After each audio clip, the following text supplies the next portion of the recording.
အားလုံးကိုတပြိုင်တည်းစားဖို့အတွက်ကြိုးစားနေတာဒီလောက်ထင်ရှားလာတယ်အဲ့တော့ချင်းနေအားလုံးကိုကျွန်တော်ခြုံငုံသုံးသပ်ကြည့်လို့ရှိရင်ဒီပြဿနာတွေအားလုံးဟာနိုင်ငံကိုစနစ်တကျဖျက်ဆီးခဲ့တာကလည်းဦးမင်းအောင်လှိုင်နော်အဲ့တော့သူသမရယာတို့ယူဖို့ကြိုးစားနေရလဲဦးမင်းအောင်လှိုင်အဲ့တော့တနိုင်ငံလုံးကလည်းသိတယ်ပြည်သူတွေအားလုံးကလည်းသိတယ်နော်တက်မတော်သားတွေအားလုံးလည်းသိတယ်စစ်သားတွေအားလုံးသိတယ်နော်သူသမရယာတို့ကိုယူနေတာငန်းတက်ဖြစ်နေဆိုတာတက်မတော်တွေမှာရှိတဲ့တက်မတော်သားပေါက်စာလေးအစားသိတယ်အဲ့မဲ့တိတော်ညာလည်းပဲအားလုံးဟာကြောက်ရွံ့တုန်လှုပ်ပြီးတော့ဘာမှဘယ်လိုခေါ်မလဲမှန်တယ်မှားတယ်တော့မဝေဖန်ရဲတော့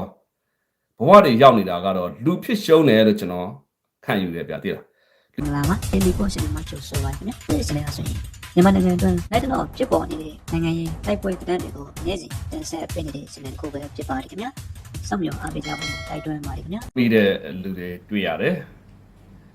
ကျွန်တော်ကိုယ်တိုင်လည်းသူတို့တွေကိုစားပေါ့နော်သူတို့ကသာACC ဖြစ်နေတာလားဒါမှမဟုတ်ရှိနေငြိမ်ကုတ်နေရတဲ့ဘဝတွေလားတမင်တကာပဲကိုယ်ပါဇက်တွေကိုပိတ်ထားရလားမသိဘူးပေါ့ဗျာနော်အဲ့သူတို့ကိုစားကျွန်တော်ကကရုဏာတတ်မိပြီးတော့ခံစားမိတယ်ခံစားမိတဲ့အတွက်ကြောင့်မို့လို့သူတို့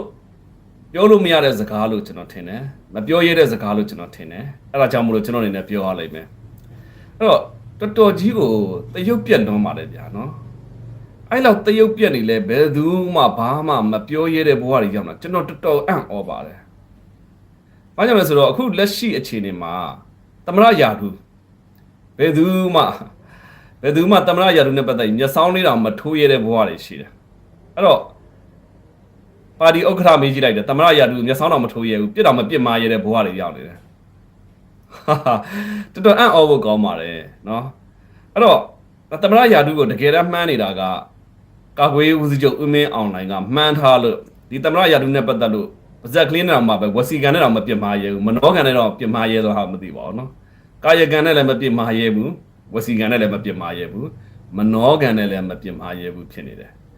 အဲ့တော့ဒီလောက်ထိဖုံးတကူကြည့်တဲ့ဒီပေါ့နော်သမရယာဒူကဘာကြောင့်မို့လို့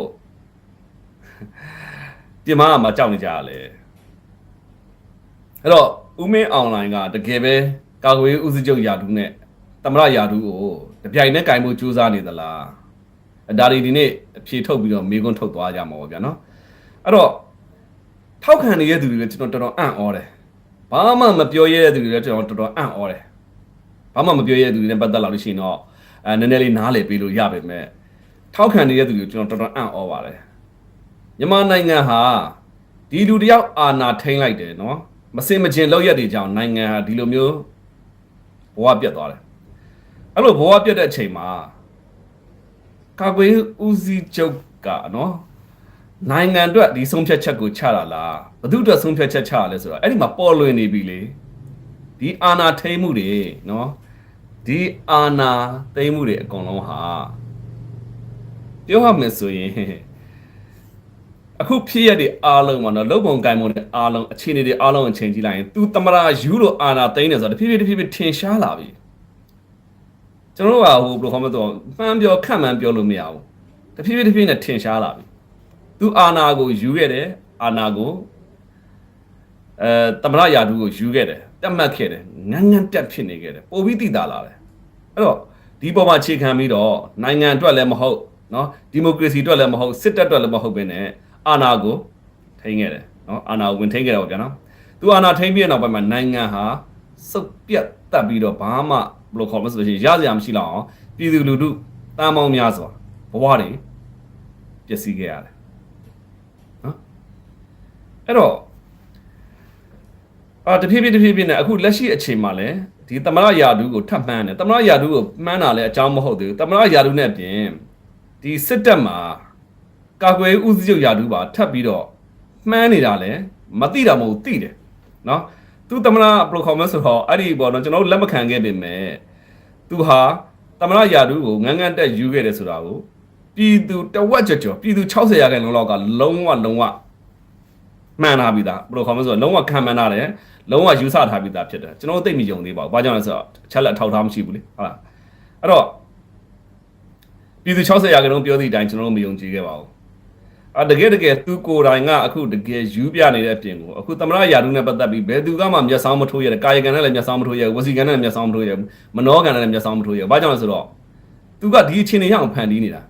အဲ့တော့သမရယာတုယူလို့မှအားမရဘူးသမရရောကာကွယ်ဦးစီးချုပ်ကောယာတုကောနှစ်ခုစလုံးကိုရယူဖို့အတွက်ကမကြံသင့်မကြံထိုက်တာကြံတယ်အဲ့လိုကြံဖို့ကဘာလုပ်ရမလဲ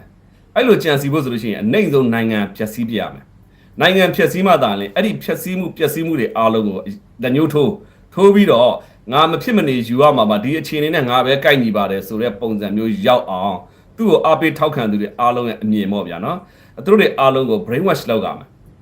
brain wash မှာဟာဟုတ်တယ်နိုင်ငံအခြေအနေကဒီလိုဖြစ်နေပြီနော်အဲ့တော့ဒီလိုဖြစ်နေတဲ့အတွက်ကြောင့်မို့ငါတို့တွေမဖြစ်မနေဒီကာချုပ်နောက်ကပဲရက်တည်ရမယ်ဆိုတဲ့ပုံစံမျိုးကာချုပ်ကဥမာပြသမရယာတုယူမယ်ဆိုလို့ရှိရင်ယူပြာနော်သမရယာတုမှမကျင်တဲ့သေးဘူးသမရယာတုကကာကွယ်ဦးစီးချုပ်ယာတုကယူမယ်ဟိဆိုလို့ရှိရင်ယူစီပြာဆိုတဲ့ပုံစံမျိုးမရောက်အောင်နိုင်ငံကိုဘယ်ခေါ်မလဲဆိုတော့စနစ်တကျနဲ့ဖြတ်စည်းခဲ့တာသူကိုယ်တိုင်ဖြတ်စည်းခဲ့တဲ့ပုံစံဖြစ်လာပြီအဲ့တော့အခြေအနေတွေကလုံးဝကွက်တီတွေပဲဖြစ်လာပြီအဲ့တော့အထောက်ထားတွေကတဖြည်းဖြည်းခိုင်မာလာပြီခိုင်မာလာတဲ့အတွက်ကြောင့်မို့လို့ဒါနဲ့ပတ်သက်ပြီးတော့အံ့ဩတာတော့ဗျာနော်ဒီလောက်ခိုင်မာလာတယ်မြင်သာလာတယ်နော်လဲပြင်းမှာစင်သွားဆိုလို့ထင်ရှားလာတယ်အဲ့လိုထင်ရှားလာသည့်တိုင်အောင်တော့မှပဲသူ့ကိုအားပေးထောက်ခံတဲ့သူတွေကဟာတမနာကြီးဖြစ်နေတယ်ကာကျူကြီးဖြစ်နေတယ်ဘယ်လိုအုံနောက်တင်များလဲတကယ်ပဲမပြောရဲတာလားမလုပ်ရဲတာလားမဝေဖန်ရဲတာလားဆိုတော့ကျွန်တော်အံ့ဩတယ်ပေါ့ဗျာနော်အဲ့တော့လူဖြစ်ရှုံးနေရတော့အဘလော်ဘီများကိုကျွန်တော်အံ့ဩမိတယ်နည်းနည်းလေးပေါ့ဗျာနော်သူကွဲလဲတဲ့အမြင်ဘက်ကနေပြီးတော့ဝေဖန်ကြည့်မယ်ပေါ့နော်နည်းနည်းလေးတွေးခေါ်ကြည့်ဖို့အတွက်သူတို့မှာတွေးခေါ်နိုင်တဲ့စွမ်းအင်တွေရှိတော်ညာလဲပဲသူတို့ကဘာနဲ့လာတနာတူလဲဆိုတော့လေဘင်းကိုချင်းချိုးပတ်ခံထားရတော့ဘယ်လိုခေါ်မလဲအဲ့လောက်ထိကိုဖိအားပေးခံထားရတော့လူပုဂ္ဂိုလ်တွေလိုဖြစ်နေပါတယ်နော်မင်္ဂလာပါကိုမောင်ကြီးတဲ့ဖုံးကြီးတာလို့ခေါ်တယ်ကိုမောင်ကြီးတဲ့ဟုတ်လားအဲ့လောက်ထိကိုဖုံးကြီးနေပြီလားဘာကြောင့်လဲဆိုတော့ဗျာလုံနေတာရဲ့အားလုံးဟ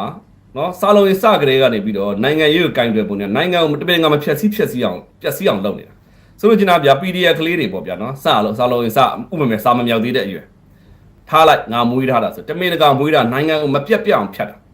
နော်နိုင်ငံတော်ကမ္ဘာအဆင့်30နဲ့ဗျာ35 36 39အဲ့အဆင့်မှာရှိတဲ့စစ်တပ်ကြီးကိုပိုင်ထားတဲ့တပ်မတော်အနေနဲ့ကဘယ်လိုနီးနဲ့မှဒီပေါ့နော်ဒီအရေးခင်းကာလကိုကင်တွယ်တဲ့နေရာမှာသူကောင်းကင်တွယ်နိုင်တယ်ကင်တွယ်နိုင်ရသားနဲ့တမင်တကာကိုဘယ်လိုခေါ်မလဲဆိုလို့ရှိရင်ဒီပေါ့လက်နက်ကင်ကိုမွေးတဲ့အခါမှာဟိုကဥတယ်ပေါက်လာပြီစဘယ်ခေါ်မလဲဆိုအတောင်လဲပြန်တက်လာပြီပြီးတော့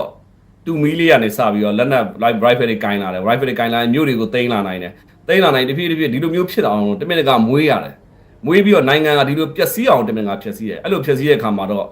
တက်မတော်သားမိသားစုဝင်နေဘဝတွေပြတ်လိုက်ရတာဗျာကျွန်တော်တကယ်ကိုသနာမိတယ်ကျွန်တော်ရဲ့ရင်ထဲမှာလေစုံနေအောင်ခံစားရပါတယ်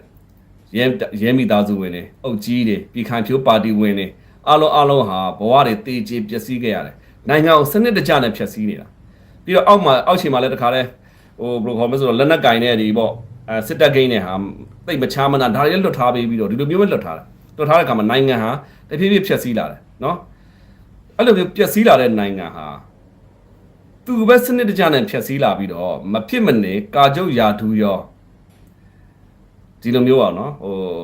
ကာကွယ်ဦးစီးချုပ်ယာထူးရောနှစ်ခုစလုံးကိုဟုတ်လားနောက်တော့စစ်တေနာပြည်ချုပ်ယာထူးသမရယာထူးလူဖြစ်ရှုံးနေကြပြီနော်လူဖြစ်ရှုံးနေပြီအဲ့တော့နောက်တစ်ခုကသူ့ကိုထောက်ခံတဲ့သူတွေအားလုံးလည်းမေးချင်တာမင်းတို့မှာအကောင်းဆုံးအကြောင်းကျိုးကိုစင်ကျင်ပြီးတော့ဟိုထောက်ခံဖို့ရော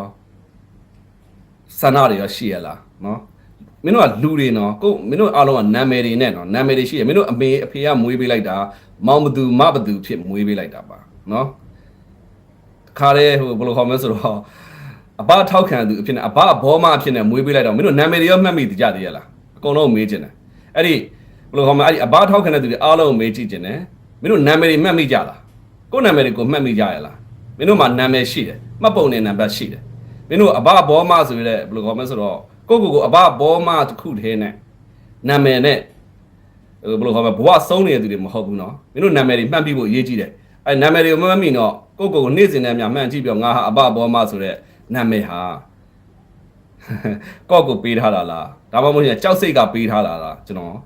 အံ့ဩတယ်အဲ့တော့မင်းတို့တွေဒီနေ့မှတ်ထားပါညီကောင်မောင်နှမများနော်ခင်ဗျားတို့တွေအားလုံးမှာတက်မတော်သားတွေအားလုံးရောပဲဒီအရာရှိတွေအားလုံးရောပဲနော်ပါတီဥက္ခရာကြီးအားလုံးကျွန်တော်ပြောမယ်နော်ခင်ဗျားတို့မှာနာမည်ရှိပါတယ်နော်နာမည်ရှိပါဥမာဖြစ်ဗျာပါတီဥက္ခရာဆိုလို့ရှိရင်ဥခင်ကြီးပေါ့ဗျာနော်ပြီးလို့ရှိရင်နောက်ထပ်ဥမြထွန်းဦးပေါ့ဗျာနော်နောက်ထပ်ဦးစိုးဝင်းပေါ့ဗျာနော်နောက်ထပ်ဦးအောင်လင်းတွေးပေါ့ဗျာနော်အဲ့တော့ခင်ဗျားတို့မှာနာမည်တွေရှိထားပြီးသားဖြစ်တယ်နော်နာမည်တွေရှိထားပြီးအဲ့နာမည်ကအဖေအမေပေးထားတာဒီနာမည်ဖြစ်တယ်ခင်ဗျားတို့လုံးဝအဘဘောမဆိုတဲ့နာမည်ကိုယူပြီးတော့ကိုယ်နာမည်တောင်ကိုမေ့နေတဲ့ဘဝတွေဖြစ်နေဟိုကလှုပ်ချင်တာလှုပ်ဘာမှမဝေဖန်ရဲဘူးဟိုကဘာပဲလှုပ်မဝေဖန်ရဲတဲ့ဘဝတွေရောက်နေတာကိုလည်းခင်ဗျားတို့ရှက်ကြအောင်ဗျာနော်အခုမကြံစီသင့်မကြံစီထိုက်တာကြံစီတယ်ဆိုတော့လေခင်ဗျားတို့အားလုံးသိဟိုတနေ့ဒေါက်တာအေးမောင်ကိုယ်တိုင်လည်းပြောတယ်ဒေါက်တာအေးမောင်လည်းဘယ်လိုဖြစ်သွားပြီလဲဆိုတော့သူ့အဖေအမေကပေးထားတာဦးအေးမောင်နော်နာမည်ကအဘဘောမမဟုတ်